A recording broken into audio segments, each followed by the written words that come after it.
చేరవా చిరుగాలిలా పలుకాడవా కలలే కన్నా నీ కోసం వరమై రావా నా కోసం అమ్మావు వెలుగై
నువ్వు ఇక్కడ ఉన్నంత వరకు దెయ్యం అది ఇదని ఏదో ఒక నాటకాలు ఆడుతూనే ఉంటావు. నిన్ను హాస్టల్లో జాయిన్ చేస్తారు, అప్పుడే దానికి వస్తావు. నోరు పోయి అక్క, నేను నిర్ణయం తీసుకుంటా అంతే. లోపలికెళ్ళు.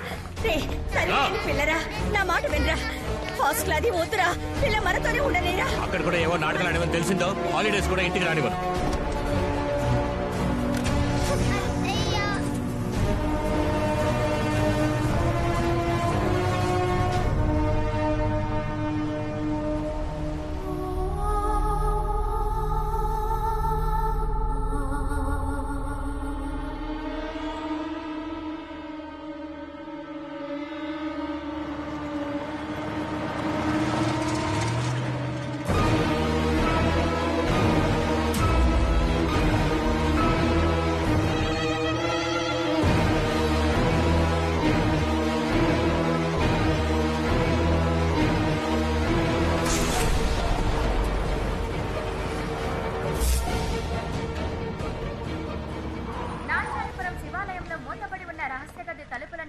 తెరవాల్సిందిగా సుప్రీంకోర్టు అవాకైన తీర్పిచ్చింది. ఎన్నో ఏళ్లుగా జరుగుతున్న ఈ కేసులో జమీందార్ రాజశేఖర్ కు ప్రతికూలంగా, ఆ గ్రామ ప్రజలకు అనుకూలంగా తీర్పు వచ్చినందుకు గ్రామస్తులందరూ సంబరం చేసుకుంటున్నారు. 22 ఏళ్లకు మునుపు జమీందార్ రాజశేఖర్ తాళం వేసి ఉంచిన గర్భగుడిలోని రహస్య గది తాళాలను వెంటనే నాంచారపురం జిల్లా కలెక్టర్ కు అందజేయవలసిందిగా కోర్టు తమ తీర్పులో పేర్కొంది.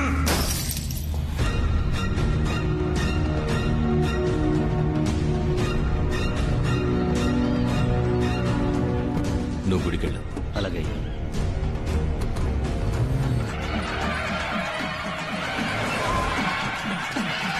నమస్కారం అయ్యా. రండి కలెక్టర్ గారు. నమస్కారం సార్. నమస్కారం. నమస్కారం. మొత్తానికి సుప్రీంకోర్టు వరకు వెళ్లి రహస్య గది తలుపు తెరవడానికి పర్మిషన్ తీసుకున్నారు. ఏం చేయమంటారయ్యా, 25 ఏళ్లుగా జమీందారు గారు ఆ గదిని తెరవనివ్వలేదే. ఊరు పంచాయతీ కింద కోర్టు చెప్పింది విన్నందువల్ల సుప్రీంకోర్టు వరకు వెళ్ళక తప్పలేదు. సరే రండి, తలుపు తెరుద్దాం. ఆగండి, సుబ్రహ్మణ్యపురం వాళ్ళు రావాలి కదా. సుబ్రహ్మణ్యపురం వాళ్ళే ఆ సుబ్రహ్మణ్యేశ్వరుని 20 కొలుస్తారు. వాళ్ళ వంశం వాళ్ళే ఈ గుడిని కట్టారు. వచ్చే శుక్రవారం దీపం కదా, అందుకే ఇక్కడికి వస్తున్నారు. ఏం దీపం? మీరు ఊరు కొత్త కదా, తెలియదులేండి. ప్రతి ఏడాది ఈ శివాలయం నుండి కాగడా తీసుకెళ్లి కొండ మీద అమ్మవారికి మహాదీపం వెలిగిస్తారు. ఆ జ్యోతి వెలుగులోనే సుబ్రహ్మణ్యుడు తల్లిదండ్రుల్ని కొలుస్తాడని శాస్త్రం చెబుతోంది. సంప్రదాయంగా సుబ్రహ్మణ్యపురం వాళ్ళు కాగడా తీసుకోవడం కోసం ఈ గుడికి వస్తున్నారు. సరిగ్గా ఈ రోజు వాళ్ళు వచ్చే సమయానికి మనకి కోర్టు తీర్పు వచ్చేసింది కదా. ఆ ఊరు స్వామీజీ ముందే గది తలుపులు తెరవాలని ఊరు జనం ఆశపడుతున్నారు.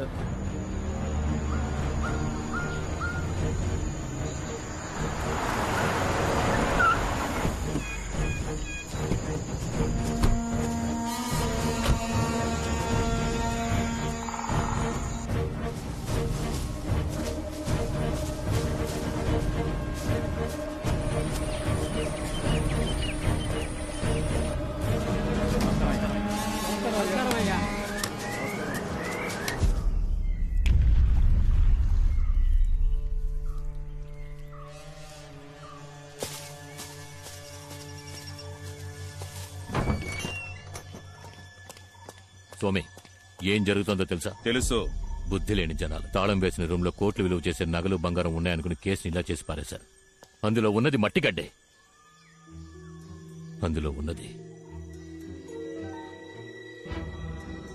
ఏం స్వామి, అది అంతమై ఉంటుందిగా. దాన్ని అంతం చేయడం వదిలేయడం ఆ దేవుడి చేతుల్లో ఉంది. ఏమంటున్నారు? నేను చెప్పింది అర్థం కాలా? చేసిన దానికి శిక్ష తప్పదు అంటున్నా. నిన్ను సమర్థించి నేను తప్పు చేశాను. 22 సంవత్సరాలయ్యాయి. ఇప్పుడు ఎవరికేం తెలుసు? నాకంటే శక్తివంతుడు ఆ సుబ్రహ్మణ్యపురం స్వామీజీ. అతనక్కడ కాలు మోపగానే జరిగింది మొత్తం తెలిసిపోతుంది. నా ముందు నుంచోకు పో.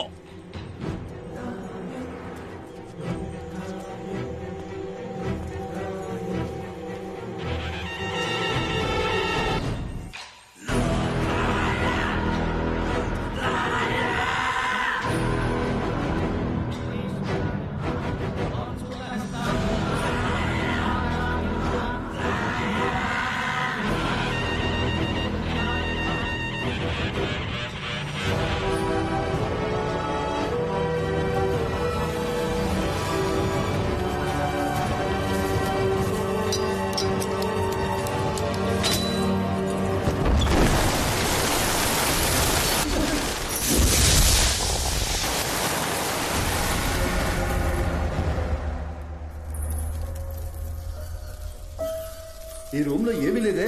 ఎందుకు జమీందారు ఇన్నాళ్ళు తాళం వేసి ఉంచారు? ఏమయ్యా, ఈ ఖాళీ రూమ్ కోసమా ప్రజలు కేసు పెట్టి సుప్రీంకోర్టు వరకు వెళ్లారు? చెప్పు. అయ్యా, మంచి వార్తే. మనం భయపడినట్టుగా రూమ్ లో ఏమీ లేదు.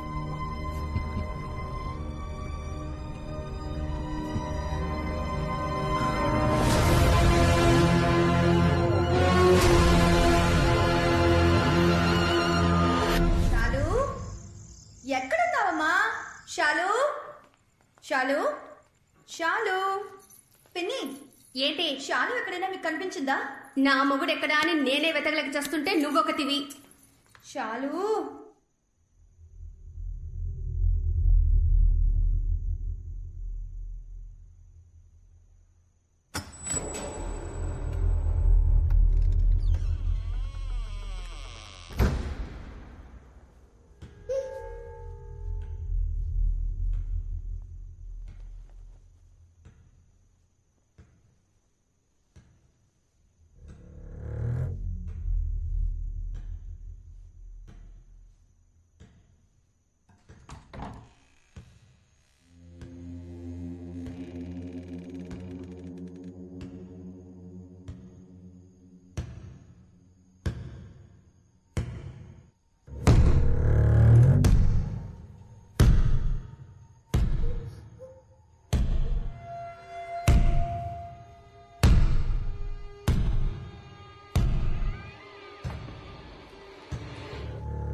షాలు, ఇక్కడేం చేస్తున్నావు? ఈ టేబుల్ కింద దాక్కున్న ఆటలేంటి?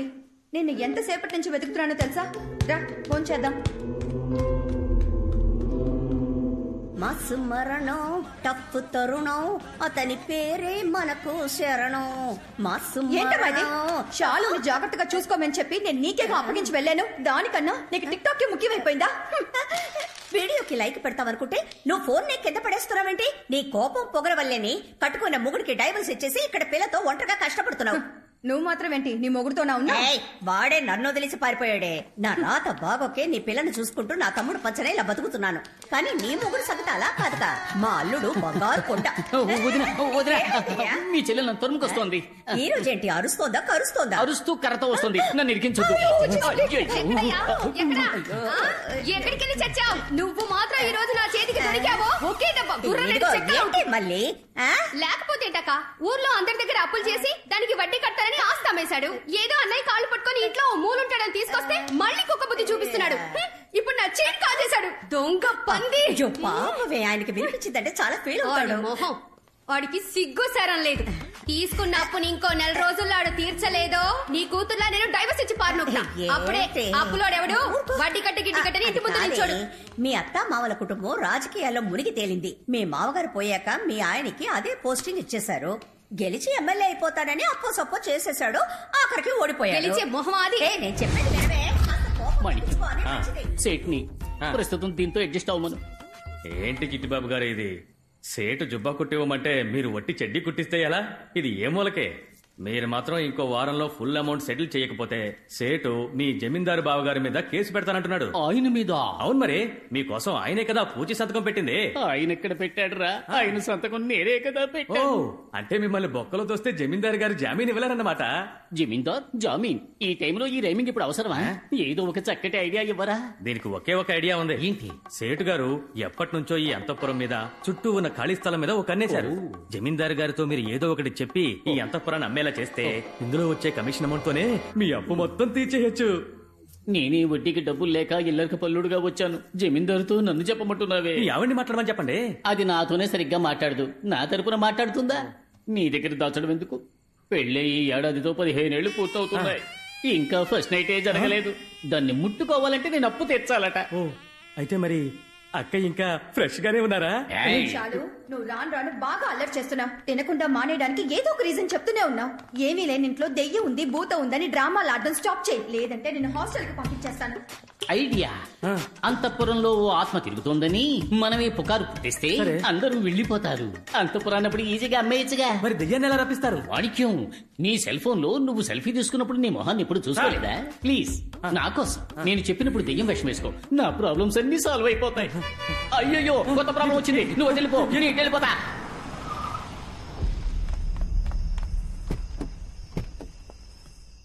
సరే, నువ్వు ఇంటికి వెళ్ళు. అలాగే అయ్యా. సూరి, లైట్ ఆఫ్ చేసి వెళ్ళి పడుకో. అలాగే అయ్యా.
సూరి, రే సూరి,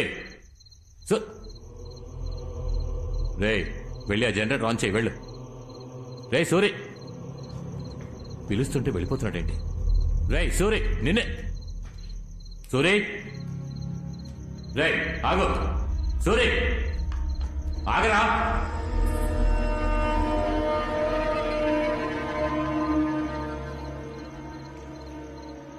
సూరి